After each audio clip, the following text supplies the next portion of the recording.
Today we're going to talk about something we call the retirement savings gap.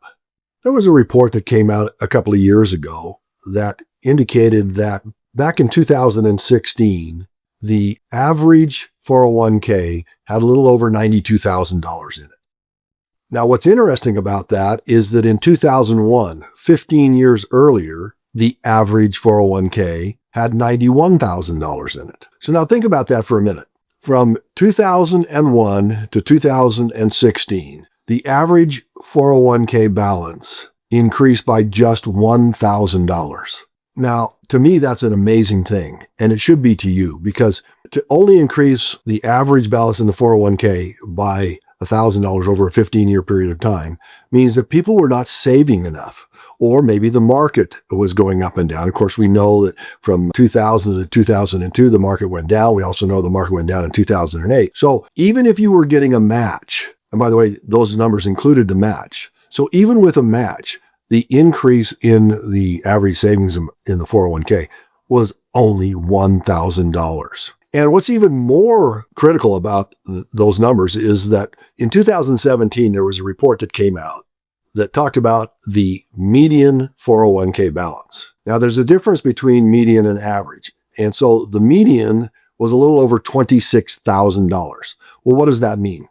What that means is that half of all the accounts, 401k accounts, had about $26,000 or less in it, and half had more than $26,000. So it's the median. It's not the average. The average is a different number. Average, I spoke about there being $92,000, a little over $92,000 in 401ks as an average in 2016. Well, the average takes into account all the accounts that may have hundreds of thousands of dollars, even millions of dollars in them, and the accounts that have very little in them, and they add them all up and they divide them by all the participants. That gives you an average.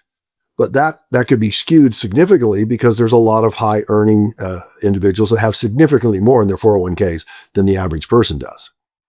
So this median number is really quite important. It means that the vast majority of people are woefully undersaving for their financial future. And so as a result of that, it's important that we understand how and why and where we're putting our money. In other words, we need to put more away. Do we want to make sure that it's safe from risk? How about taxation? See, in a 401k, you have the ups and downs of the market. So you could have some good years and you could have some bad years. And unfortunately, more than likely, taxes are probably going to go up in the future. If I were to ask you that, you'd probably say, yeah, you think they're going up. And quite frankly, our government has made some decisions financially that leaves them no choice. They're most likely have no choice but to raise taxes in the future. So how much money should you have in your 401k? Or how much money should you have set away for savings, for retirement? Well, a number of studies have come out, and they kind of rank it by age. So if you're 30 years old, you should have about 1 times your salary in savings. So if you're making $50,000 a year, you should have $50,000 in your 401k or in a savings account. If you're 40 years old, you should have 2 times that amount. If you're 50, you should have 4 times that amount. If you're 60, you should have 6 times that amount. And here's the kicker. If you're 67 years old, which is the full retirement age today, and by the way, they're talking about moving it to age 69. But if you're full retirement age, you should have 8 times your salary. That means that if you are making $75,000 a year when you retire, you should have $600,000 in your retirement account. If you're making $100,000, you should have $800,000.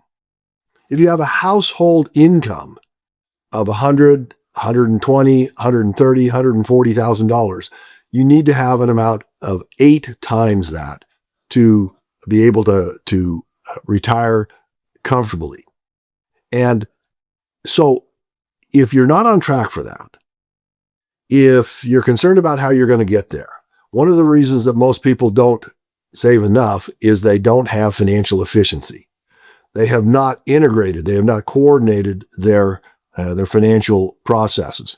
See, because most of us we have not understood that in our lifetimes, we will transfer away more wealth than we will come close to saving. And if we could identify the wealth transfers in our life and reduce them and keep those in our control so that we had access to them and then we could save or invest them, we would have far more money. Now, in previous videos, we've talked about wealth transfers. A wealth transfer is any dollar that leaves your control never to return. Think of most of the taxes that you pay. Think of car payments or credit card payments. These are dollars that once you send them off to a financial institution or to the government, they don't come back to you. And so that is a wealth transfer. And wealth transfers not only occur in our lives in a significant way, but there's something else that happens with a wealth transfer. Any dollar that you send somewhere else is a dollar that you can't save and invest. And if you can't save and invest it, that means there's what's called a lost opportunity cost. And the lost opportunity cost is staggering. Let's say you could get 5 or 6% return on all those dollars. Well, over your lifetime, if you're transferring away $20 or $30 or $40,000 a year in the form of credit card payments, car payments, student loans, taxes, etc., whatever those wealth transfers are, just you could throw a calculator on it at 5%, and you would be astonished. Most people transfer $1 million to $2 million of wealth transfers and lost opportunity costs away from them over their lifetime. Well, what if there were a way for you to realign your financial planning processes so that you reduce those wealth transfers to the lowest level possible, and then found a way to save and invest those dollars in an integrated or coordinated way that creates financial efficiency? So it created more benefits for you, multiple benefits. It kept the tax man away from it, and it reduced risk. How much more money would you have? This is how we could solve the retirement planning problem, where not enough people are saving enough money. They have too little money at the end of their paycheck and the end of the year, and over a lifetime, it all adds up to where you will arrive at retirement with insufficient numbers. And of course, right now we're going through a period of inflation. And so if you thought you could get by on 60 or 70% of your current salary, 10 years from now, that number could increase substantially because of inflation.